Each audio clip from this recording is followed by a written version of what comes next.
Well, it's Friday, so welcome back to the farm. Actually, we're not at the farm today. We're close. Farm's about a quarter mile that direction. We're at a new little project that we have here. The farm is a little bit hidden behind this hill here, so we don't get a lot of people that kind of see it as they go past on a daily basis, except for our neighbors.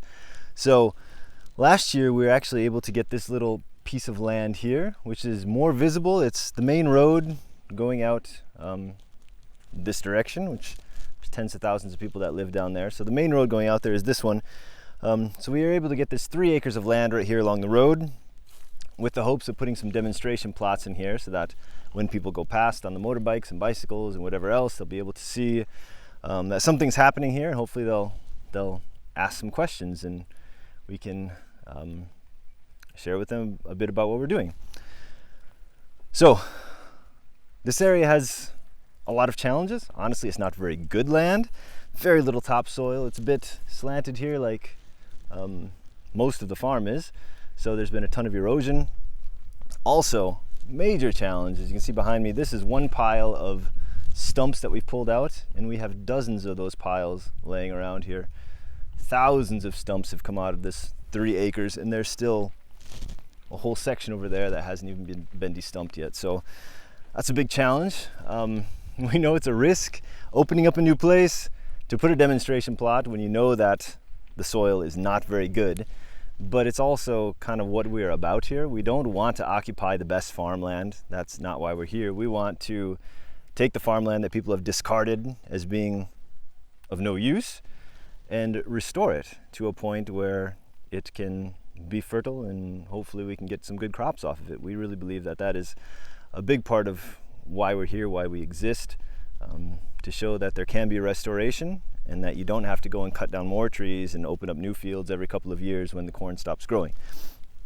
So another thing that we've run into here on this plot, which is a little bit interesting, I knew that this was kind of a flashpoint during the war, this place right here, because we have railroad tracks right there, which was the lifeline for Zimbabwe during the Civil War. So there were actually Zimbabwean troops who lived in the building that we now have our training center in, but this was the area where they really patrolled, protecting the railway line, because this road used to go all the way through to where the opposition had their stronghold back in here.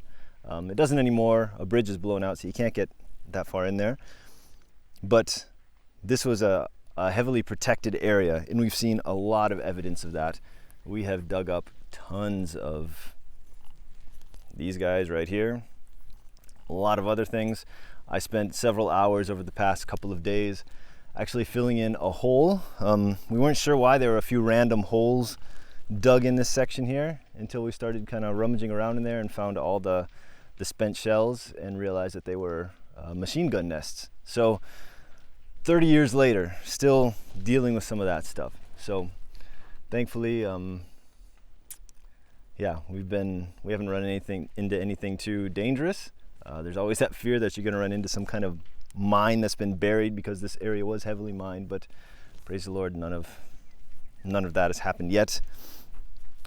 So that is kind of an interesting thing about this section. Again, this whole idea of restoring something that was saw the ravages of war to something that's productive. Also, you can see today a huge amount of smoke behind us. A lot of fires going through here today. There's one coming up right over here. It is fire season. A lot of people are lighting fires, some to clear the land. It is easier, obviously, to light a fire to clear the land than to actually go in and clean it with a hoe. But a majority of the fires are actually set because people are hunting rats. So we're getting into what is called the hunger season here, where there's not a lot of food. People are just getting ready to plant. So we're looking at quite a long time before there is any harvest. And the bush rats are a major source of protein. So I guess the easiest way to hunt them is to light a fire, surround the fire with people, and when the rats go running, you catch them.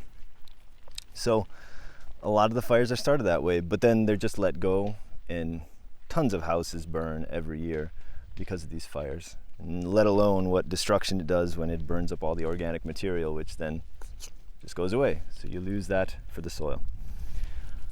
So hopefully over the next couple of weeks, we'll get this section, all the stumps cleaned out of here.